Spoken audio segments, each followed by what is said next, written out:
Hola, bienvenidos a otro episodio más de Galileo Médico. En el día de hoy vamos a hablar de un grupo de medicamentos sumamente importantes para los pacientes diabéticos y vamos a hacer referencia a los hipoglicemiantes orales o medicamentos que se utilizan por la vía oral, también llamados antidiabéticos orales.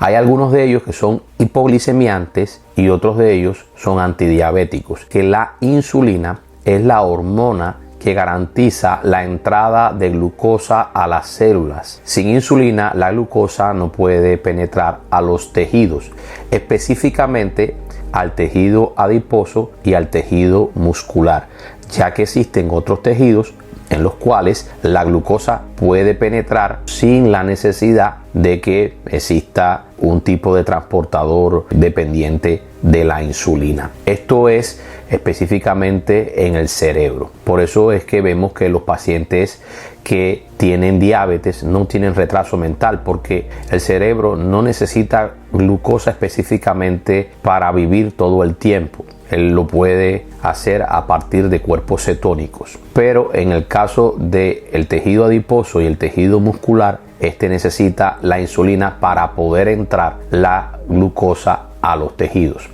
Entonces, usamos dos tipos de medicamentos para tratar la diabetes, o dos grupos. La insulina, que dentro de la insulina existen diferentes grupos o tipos o clases de insulina, y los antidiabéticos orales. Dentro de estos antidiabéticos orales vamos a hacer referencia a algunos de ellos en el día de hoy. El primer grupo de medicamentos antidiabéticos orales es el grupo de medicamentos insulinotrópicos. ¿Qué significa insulinotrópicos? Como ya lo dice, dependen de la secreción residual de insulina por parte de las células beta del páncreas. ¿Quién produce la insulina? Las células beta del páncreas.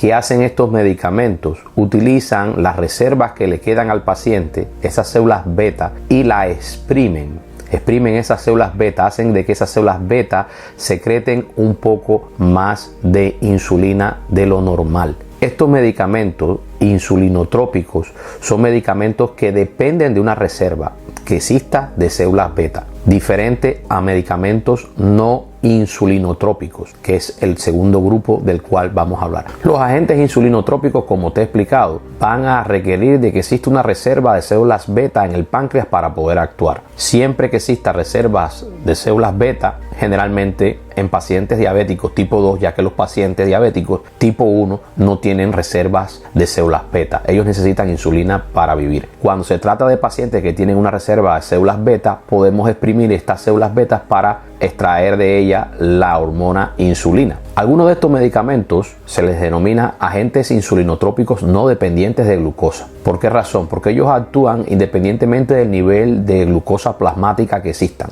Puede ser que la glucosa esté elevada o no. Ellos actúan de todas maneras. El problema de esto es que pueden ocasionar hipoglicemia. Hay riesgo de hipoglicemia porque imagínate que un paciente tenga unos niveles de glucosa que no estén muy elevados y estos agentes estén actuando, pues pueden producir hipoglicemia, sobre todo en los pacientes ancianos o pacientes que tienen deterioro de la función renal. Existen dos grupos dentro de ellos, las sulfonilureas y las metiglinidas. Ambos grupos pueden producir hipoglicemia.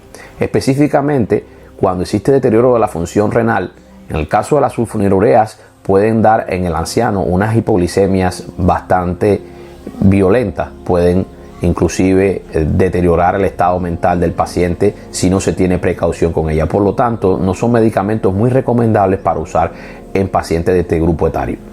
Y tenemos agentes insulinotrópicos que son dependientes de glucosa. Su acción va a estar relacionada con los niveles de glucosa postprandiales. Ellos actúan cuando los niveles de glucosa postprandiales están elevados. Dentro de este grupo tenemos los medicamentos GLP-1 agonistas y los DDP4 inhibidores. Otro gran grupo son los agentes no insulinotrópicos. Dentro de estos agentes no insulinotrópicos, su acción no va a depender de que exista una producción residual de insulina por parte de las células beta pancreáticas. Ellos actúan de todas maneras, aunque el paciente no tenga células beta funcionales, no dependen de la producción residual de insulina.